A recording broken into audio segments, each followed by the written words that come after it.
যুক্তরাজ্যের city minister tulip সিদ্দিককে বরখাস্ত করতে প্রধানমন্ত্রী কেয়ার স্টারমারের প্রতি আহ্বান জানিয়েছেন দেশটির প্রধান বিরোধী দল কনজারভেটিভ পার্টির প্রধান কেমি ব্যাডেনচ। মূলত বাংলাদেশে আর্থিক দুর্নীতির মামলার তদন্তে যুক্তরাজ্যের এই মন্ত্রী ব্যাপক চাপে রয়েছেন। এমনকি দুর্নীতির দায়ে মন্ত্রিত্ব ছাড়তেও ক্রমবর্ধমান চাপ রয়েছে টিউলিপের ওপর। রোববার এক প্রতিবেদনে এই তথ্য জানিয়েছে ব্রিটিশ সংবাদ মাধ্যম বিবিসি।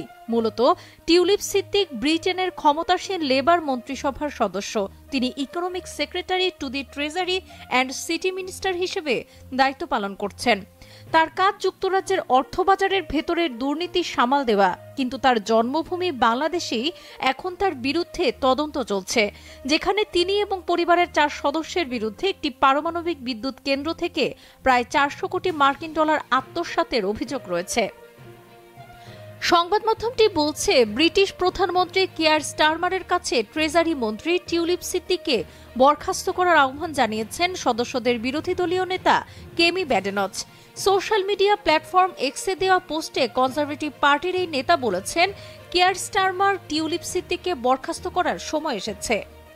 তিনি আরও বলেছেন, প্রধানমন্ত্রী কেয়ার স্টারমার তার ব্যক্তিগত বন্ধুকে দুর্নীতি বিরোধী মন্ত্রী হিসেবে নিয়োগ করেছেন এবং তিনি নিজেকেই দুর্নীতির অভিযোগে অভিযুক্ত করেছেন। ব্যাডেনচ বলেন, সরকার যে আর্থিক সমস্যাগুলো তৈরি করেছে তা মোকাবেলায় মনোনিবেশ করা উচিত হলেও টিউলিপ সিদ্দিক সেই কাজে মনোনিবেশের জন্য সমস্যা হয়ে উঠেছেন। বিবিসি বলছে, টিউলিপের দুর্নীতি নিয়ে বাংলাদেশের অন্তর্বর্তীকালীন সরকার প্রধানের বিবিসি বলছে, টিউলিপের দুর্নীতি নিয়ে বাংলাদেশের অন্তর্বর্তীকালীন সরকারের প্রধান উপদেষ্টা ডক্টর মোহাম্মদ ইউনূসের মন্তব্যের পরই কনজারভেটিভ পার্টির নেতা কেমি ব্যাডেনচ এই মন্তব্য করেন। ডক্টর ইউনূস সানডে টাইমসকে বলেছিলেন, টিউলিপ সিদ্দিককে তার খালা শেখ হাসিনার ঘনিষ্ঠদের দেওয়া লন্ডনের সম্পত্তিতে বসবাস করার বিষয়ে ক্ষমা চাওয়া উচিত।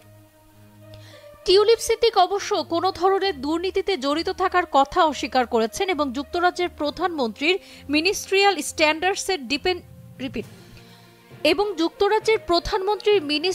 স্ট্যান্ডার্ডসের ইন্ডিপেন্ডেন্ট অ্যাডভাইজার লাউরি ম্যাগনাসের কাছে নিজের বিরুদ্ধে তদন্তের আহ্বান জানিয়েছেন। স্যার লরি ম্যাগনাসের কাছে লেখা একটি চিঠিতে তিনি দাবি করেন, আমি কোনো ভুল করিনি।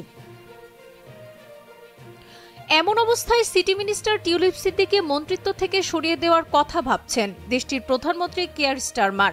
এ লক্ষ্যে টিউলিপকে তার পদ থেকে সরিয়ে ওই পদে দায়িত্ব পালনের জন্য সম্ভাব্য ব্যক্তিদের শর্টলিস্টও করা হয়েছে।